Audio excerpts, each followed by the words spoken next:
La haine est couramment utilisée comme terme pour définir un état passager avec une personne ou un objet, mais elle est souvent confondue avec les termes colère ou rage.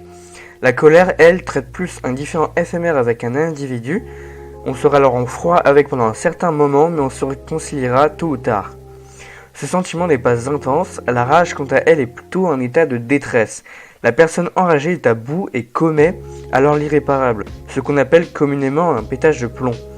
La haine est vraiment un sentiment très puissant. Lorsqu'on dit « je suis en colère contre lui », on voit bien qu'il n'y a pas réellement quelque chose de grave. Mais lorsqu'on dit « je le haïs », selon chaque avis, on ressentira une forte volonté de détester la personne.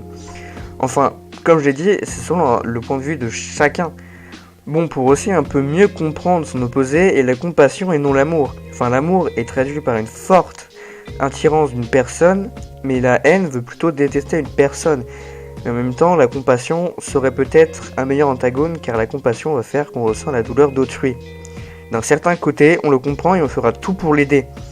La haine va alors retranscrire un ressenti négatif, tandis que l'amour et la compassion, un ressenti positif. Mais alors la haine serait-elle vraiment l'opposé ? Bon, je pense et j'espère avoir bien défini la définition de la haine. Maintenant, essayons de comprendre comment elle commence. En fait, je me demande si ça va être dur de ne pas faire une vidéo trop longue, mais je pense que je ferai plusieurs vidéos autour de ça. Tout d'abord, je préviens que je vais parler d'un point de vue général. Il y a plusieurs types de haine, plusieurs façons de l'alimenter, mais celle dont je vais vous parler reste la plus courante. Donc je vais essayer de décortiquer les étapes pour être plus précis. On remarque que la haine peut débuter par la peur d'être inférieur. Rappelons-le, l'homme n'est ni inférieur ni supérieur. C'est son ressenti qui le laissera penser s'il est inférieur ou supérieur. Parmi différentes caractéristiques, c'est lui qui se jugera au-dessus ou en dessous des autres. Son ego prendra alors le dessus et ira mépriser des gens si l'occasion en est. Mais ne parlons pas d'ego et je pense que la carologie vous en parlera bien mieux que moi. Je vous donne le lien de sa vidéo si vous voulez la voir. Alors après, je dis pas forcément que la haine débute obligatoirement par la peur d'infériorité, car je pense que la principale faiblesse de l'homme est le complexe d'infériorité. Si on regarde bien, par exemple, les harceleurs harcèlent car ils se sentent en position d'infériorité. Vous êtes-vous déjà demandé pourquoi faisaient-ils cela ? Qu'obtiendrait-on en harcelant quelqu'un de plus faible que soi ? Quand tout à l'heure j'ai parlé d'ego, ce n'était pas par hasard. Si on allait harceler quelqu'un, ça ne serait pas certainement pour s'amuser. Souvent, on le fait en groupe pour se montrer qu'on n'est pas faible, on cherche l'approbation d'autrui pour qu'on reconnaisse qu'on est peut-être supérieur, et on en l'inverse.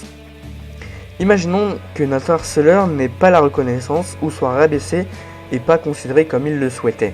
Il serait sûrement frustré et mépriserait des gens et son ego les rabaisserait.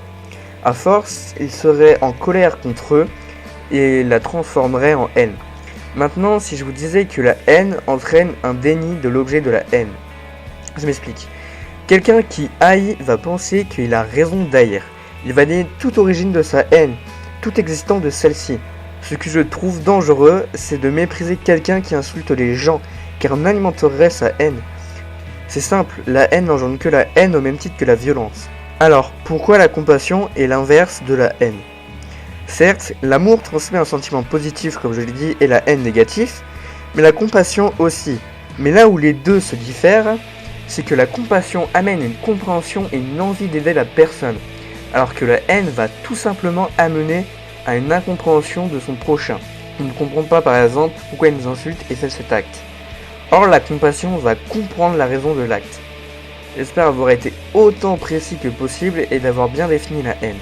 Pour terminer, je dirais que c'est dangereux d'ignorer la haine de quelqu'un en lui renvoyant des insultes ou celle-ci en retour. Ça ne ferait qu'empirer sa situation et la nôtre. Et attention, lorsque j'ai fait la définition de la compassion, c'est effectivement comprendre l'autre, mais pas le pardonner de ses actes. Voilà selon mon avis de ce que résulte la haine.